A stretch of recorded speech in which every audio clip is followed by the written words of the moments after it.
நம்ம குழந்தையோட மூளையை பாதிக்கக்கூடிய சில விஷயங்கள்.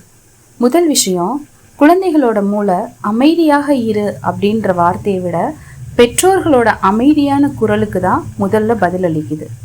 ரெண்டாவது, அடிக்கடி பாராட்டு வாங்கக்கூடிய குழந்தையோட மூளையில தன்னம்பிக்கையை உருவாக்கக்கூடிய நரம்பு இணைப்புகள் வலுவடைகிறதுக்கு அது ஹெல்ப்ஃபுல்லாக இருக்குது.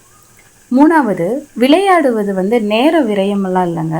விளையாட்டு குழந்தையோட மூளையில கற்றல், பிரச்சனைகளை தீர்க்கும் திறன் மற்றும் படைப்பாற்றல் உருவாகிறதுக்கு காரணிகளாக இருக்குது.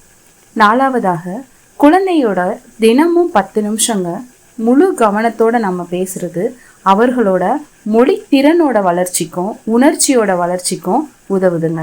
ஐந்தாவதாக, பயம் ஏற்படுத்தி நாம் ஒழுக்கம் கற்பிக்கிறத விட பாதுகாப்பாக உணர வைக்கிறது தான் குழந்தையோட மூளையை சிறப்பாக கற்றல் அப்படிங்கிற ஒரு விஷயம் நடக்கிறதுக்கு காரணமாக இருக்குங்க.